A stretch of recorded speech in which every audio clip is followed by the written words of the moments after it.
Welcome back, my gorgeous, good-looking friends. This is the review of episode 5, part 1.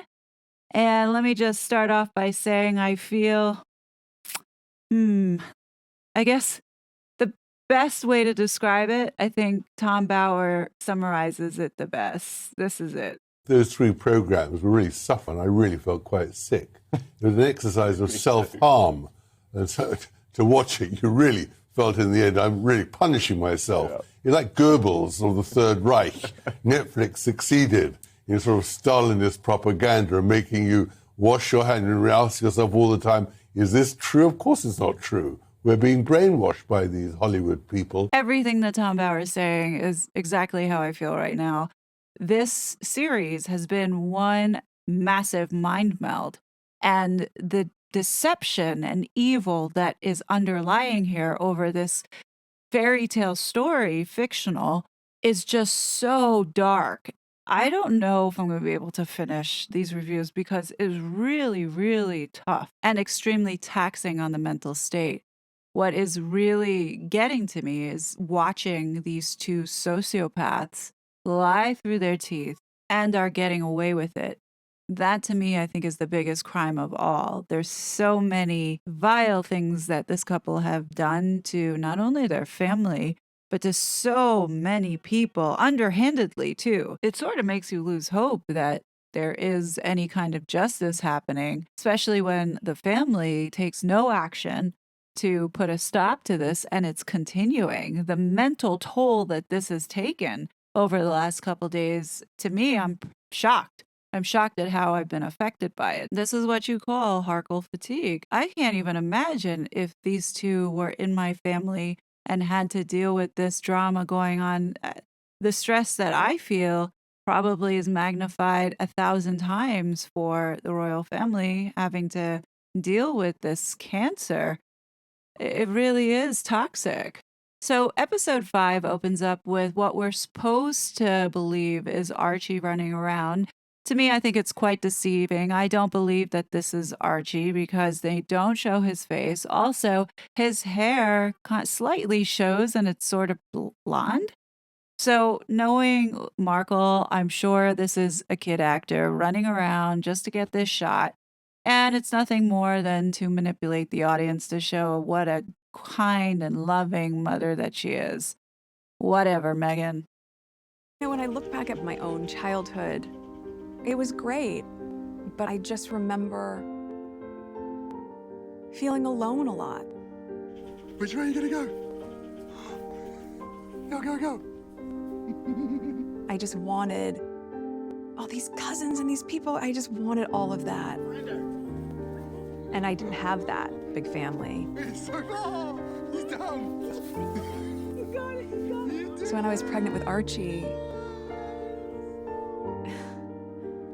I was just so excited that we were going to be able to create for him that thing that I had always wanted. This is Satan looking back at you. What a dark energy. It's lie upon lie upon lie. So I just did everything I could to make them proud and to really be a part of the family. Who believes this garbage? She is a 40-year-old woman, and she's acting like she's a 5-year-old trying to make her parents proud. What is wrong with you? After Meghan gives her, woe is me, I really just wanted to be a part of the family, but they fed me to the wolves. They didn't protect me. Wah, wah, wah. She then goes into talking about her relationship with her father, and she completely dismisses it. Close most of your life, is that right? Yeah. I mean, family. So it's never easy, never perfect. But of course, I talk to my dad several times a week. And here's what's really weird about this. So the producer director asked Meghan this question.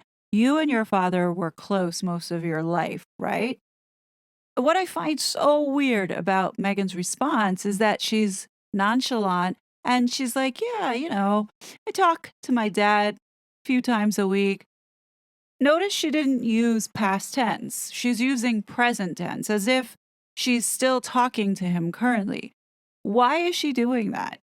Listen to it again. Yeah. I mean, family. So it's never easy, never perfect. But Of course, I talked to my dad several times a week. You're a liar! You know, So when did things start to go awry there? when the media got involved. So, what Meghan is failing to tell you is that Thomas had made several attempts before the wedding and after the wedding, and Meghan had ignored all of them. So, Thomas felt that his only resort was to go to the media and speak out. And this is from a woman who attacks her father mercilessly in the series, a man who she abandoned for months to the media, and now presents her mother, Doria, speaking for the first time, telling outright lies about her ex-husband. I mean, this was a calculated attempt against the families. After the wedding, my dad started doing these interviews, mostly saying things about me. Here's the thing, they reached out to Samantha, and Samantha couldn't speak because of the lawsuit that was going on. But they didn't reach out to Meghan Markle's dad to see if he wanted to get a statement in or to even review this with him. No, they didn't, which I think was absolutely cruel on Meghan's behalf. But hey, what do you expect? Nothing less, right? But it was very embarrassing for the family. It was a problem that needed to be solved, and they wanted me to make it stop. Let's remember what the truth really was. So, back to Tom Bower's book, he talks about this situation where he says unspoken was Charles's bewilderment about the American. He had never really understood her or what she wanted. That week, his irritation about Thomas Markle's TV appearances, especially his criticism of the royal family, came to a head. And he's quoted saying, "Can't she just go and see him and make this stop?" Charles could not understand Harry's explanations because his son withheld critical details. Harry did not tell his father about Thomas's fury at being ignored by his daughter and about Harry's insults while he was in the hospital. Instead, Harry explained that Meghan refused to telephone Thomas Markle because she suspected that his phone was not in his possession and his email account was compromised. Charles could not have known that both reasons were untrue. But it also was possible that the Sussexes mistakenly believed their own version. No, I don't give them the benefit of the doubt. They knew that they were lying. Next, Meghan tells this lie. It was suggested by the Queen, the Prince of Wales, that I write my dad a letter. It's lie upon lie upon lie. Next, Meghan tells this lie. They were so irritated that they had a conference call together where Charles and the Queen actually urged Meghan to fly to America for reconciliation. But Meghan rejected the Queen's suggestion and quotes, "It was completely unrealistic to think I could fly discreetly to Mexico, arrive unannounced at his doorstep, to a location and residence I have never visited or known in a small border town, and somehow hope to speak privately to my father without causing a frenzy of media attention and intrusion that could bring more embarrassment to the royal family." Her argument avoided the truth. Although her father's telephone number was unchanged and the mobile was always in the pocket, she claimed, I had no secure means of communication with my father, and added, we could not trust that my father's phone was in his possession. That did not prevent her from contacting him. Her father's telephone number was unchanged. They could have met discreetly in Los Angeles. The Queen was unaware that Meghan had never visited Rosarito. Both Charles and the Queen realized that Meghan's excuse was far-fetched.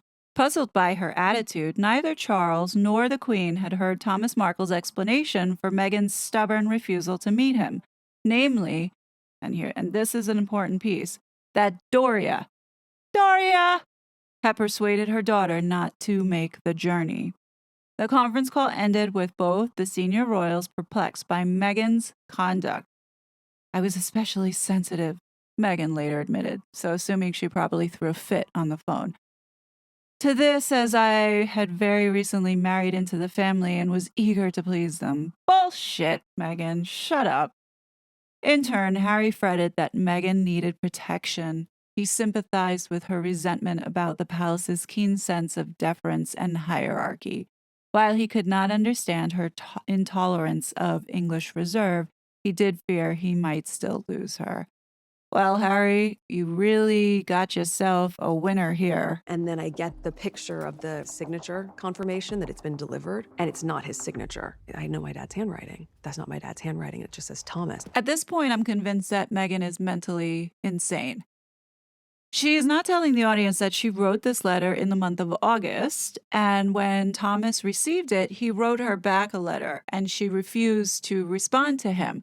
He held on to the letter for several months until the People article was published, hence why he released it, because what they were saying about him was not true. And the way that they were painting him was his right to defend himself. And by knowing that the story that Megyn was telling didn't go down the way that it did, I am even more disgusted to watch Harry sit there and listen to her tell this full-on lie about the story with Thomas Markle. And it was in those meetings that I reminded them that I wrote that letter at the guidance of senior members of the family. Senior members meaning the Queen and Prince Charles. Now look at Harry's face. They didn't guide her to write the letter. They told her to go see him in person. You know this is unlawful, so we have to draw the line. We have to take legal action. So now enter in paid lawyer Jenny Afia, who represented Megyn during this case with the Mail on Sunday. And of course, she's spinning the narrative to the way that needs to go for Megyn, because it's her reputation too as well on the line. But there was a real kind of war against Megyn.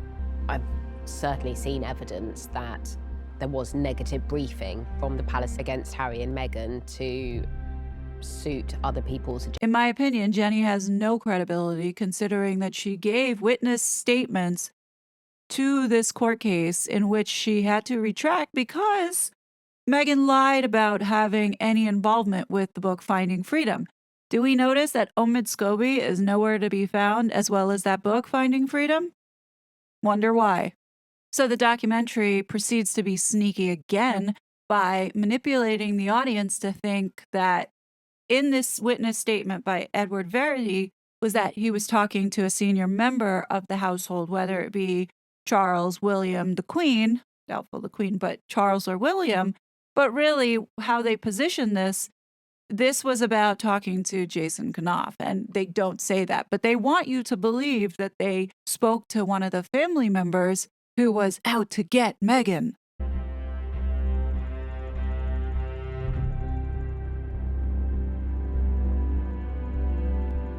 And again, they do this follow the cursor manipulation tactic. So you're only reading what they want you to read so they can tell their story and narrative that it was somebody from the family targeting her. Everything about this production was so deceitful, and shame on Netflix for going along with all these lies that it completely discredits Netflix for being anything but reckless. And there should be some type of legal ramifications against all the people involved with this character assassination of the royal family and the Markles. Meg became this scapegoat for the palace, and so they would feed stories. And then you have this nobody Lucy come in to validate that the palace was giving stories when she has no credentials whatsoever with the palace. All this is Megyn paying her to regurgitate lies. But there's real estate on a website homepage. There is real estate there on a newspaper front cover, and something has to be filled in there about someone royal. What's laughable is that Megyn had been paying this whole entire time to be on the front pages and to create buzz about her. She put herself on those covers because she wanted to be there. It's not a coincidence that she knows how the papers work. Come on, Megyn, you're not fooling anybody. You look like a jackass. Articles about the breakdown of the relationship with her father was the final straw in a campaign of negative, nasty coverage about her. I wonder how many takes that it took to film this, and she was able to say this with a straight face.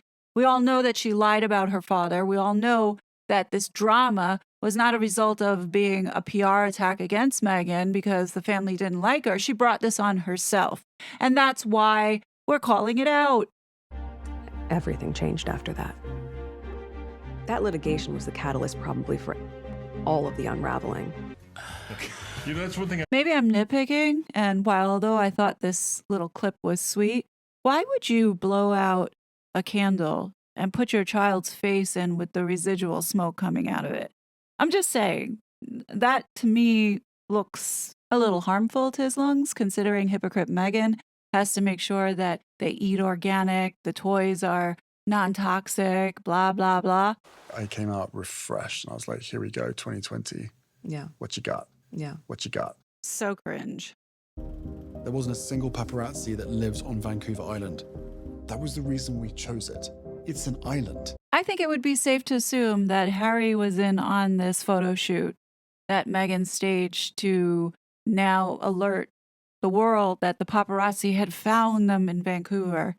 Watching this docuseries, you come to realize that this plan had been hatched many, many, many months ahead of where they are right now, so they knew what they were doing. What are we going to do? We're going to have to change this. This is so ridiculous. They took footage of any boat streaming by as if they were paparazzi. I don't doubt that there were some people that came out, but that was after Meghan and Harry leaked where they were. So at the end of December and the beginning of January, I've been on the phone to my father saying, we've got a plan. At this point, they now start to get into the plan that they concocted to Megxit.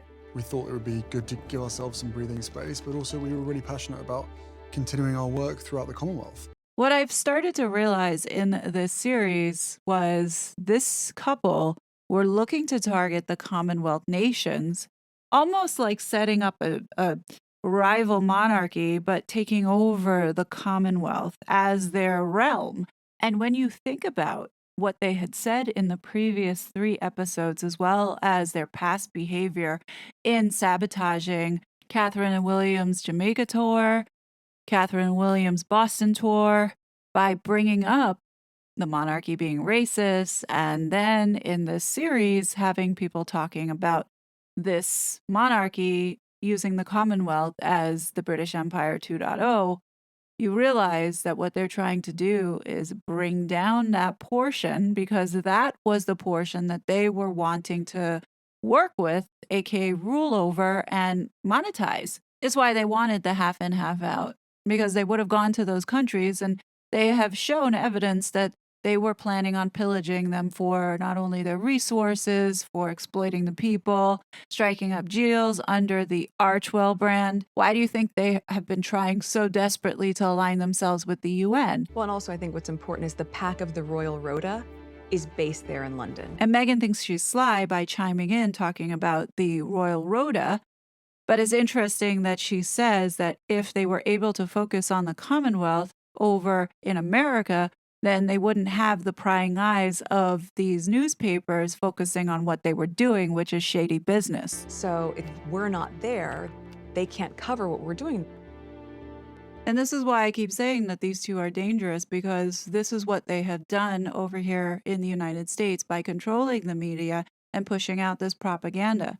So if they did not have the prying eyes of the Rhoda, then they would be over here doing all these shady dealings and businesses, which they have shown to be doing. And, you know, it's dangerous that you have two people who have a very authoritarian outlook on how to control things. And these are the type of people that you don't want to have any power. In my opinion, the Queen saw the ambition of this evil one. You guys can be on the front pages of all the papers. You have it exactly the way you want it. And we can just go about doing the work in the name of the Queen. This you got to laugh at, because in the name of the Queen really meant using the Queen to exploit their own brand. And she very well knew that it didn't matter. Their strategy, marketing-wise, was that they were going to dominate the media globally anyway in the US. If you want us to go and do things on behalf of the Queen, we'll go and do it. And we'll pay for it ourselves. We don't want to be dependent on any taxpayer funding. Guess what? You get us, but you get us for free. Sorry. We really wanted to remove the supposed public interest argument that the press had over every element of our life. Dirty, manipulative Harry is trying to convince us that they would have been working for free. He must think people are stupid. Like, you think about this. If the Queen had allowed them to do this half in, half out and represent the Queen whatever they felt like it, you do realize that a working royal member does get protection wherever they go. So even though they might not be in the UK and the UK is not paying for their lifestyle anymore, then the Americans would be paying for it because they would still hold their IPP status and they'd be grifting off the backs of the American people. And he says, can you put them in writing? And I said, I'd rather not because of what happened last time. He says, I can't do anything unless you put it in writing. So I put it in writing, sent him emails on the 1st and the 2nd and the 3rd of January. Pay attention to that. So Harry said that he put it in writing and he sent it to Charles on the 1st, 2nd, and 3rd, meaning he was emailing 1st, 2nd, and 3rd of January.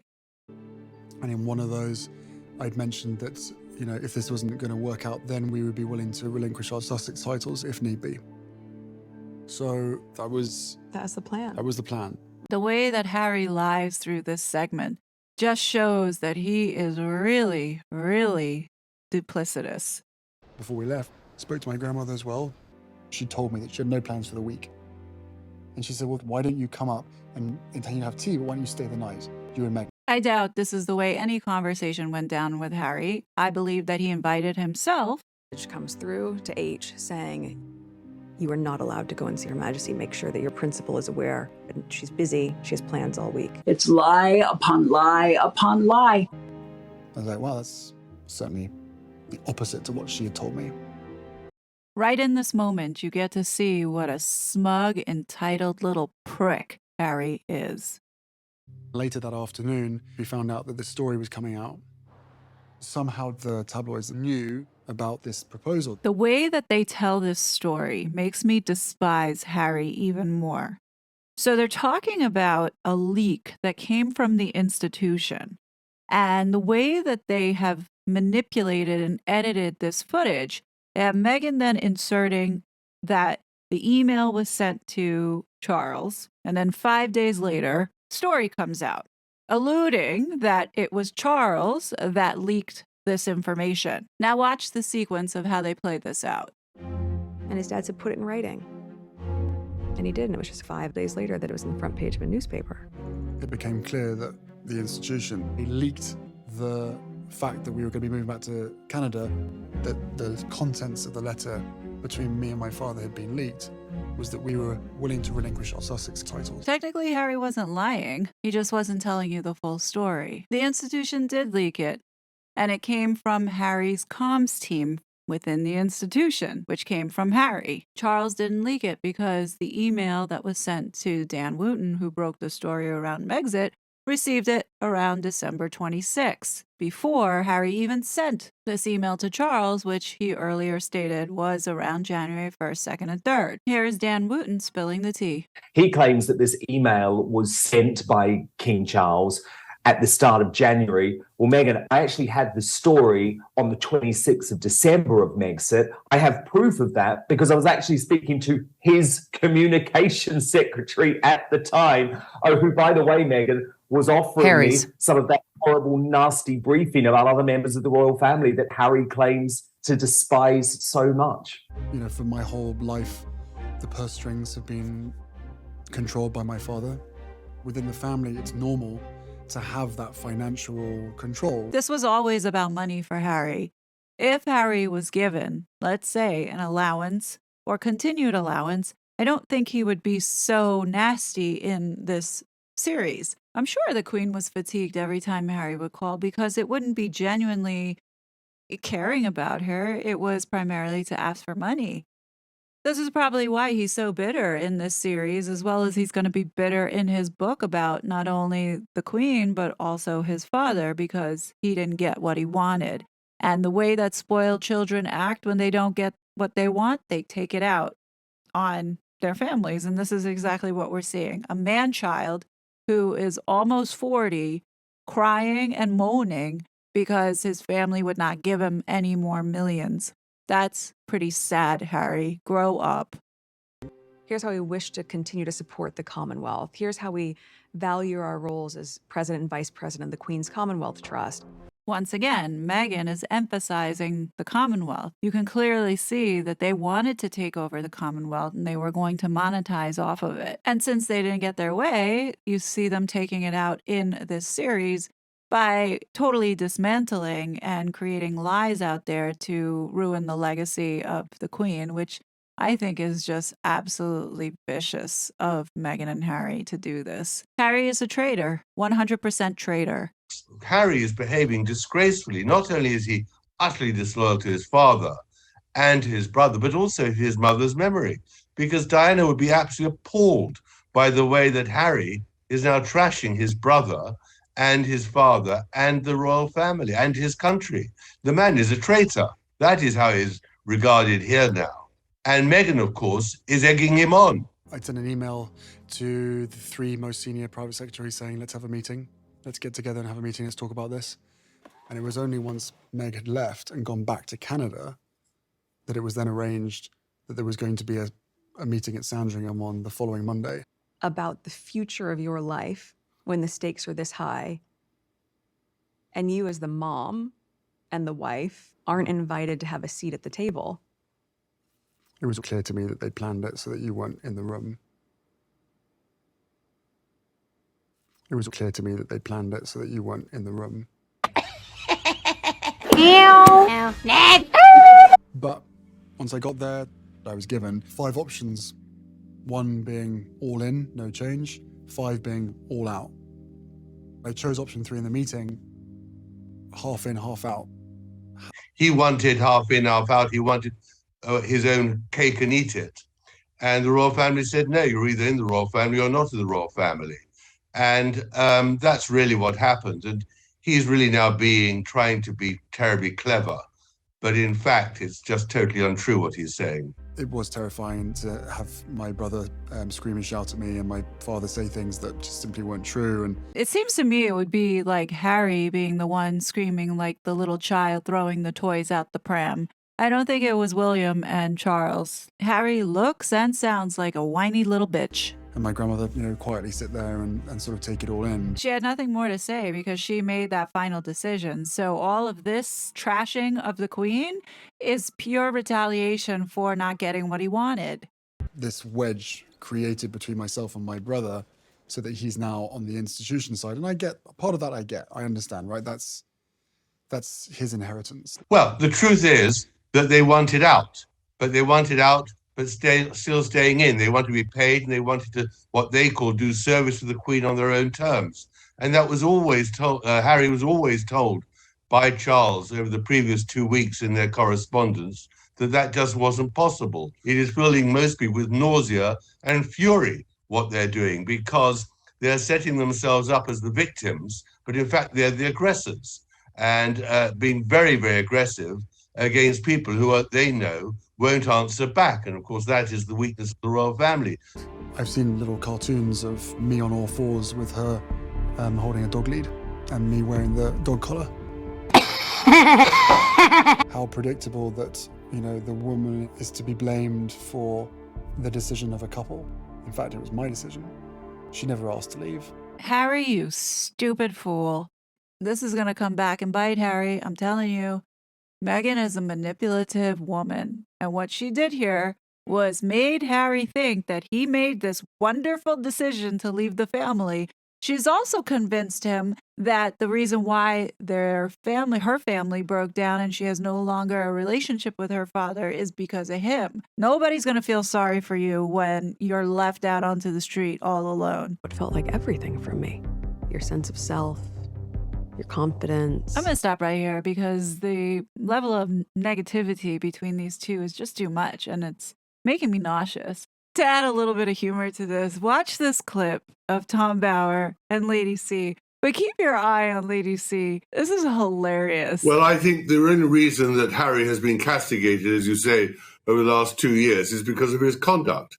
He behaved like a traitor, terribly disloyal to the royal family, and dumped on them. Well, of course he was. He was dumped by the royal family. Whatsoever. Tom Bower had this woman frazzled by the end of this interview. Listen to what she says. One, for some man who was so keen on facts and desperate to trash Harry, it's Oprah, not opera.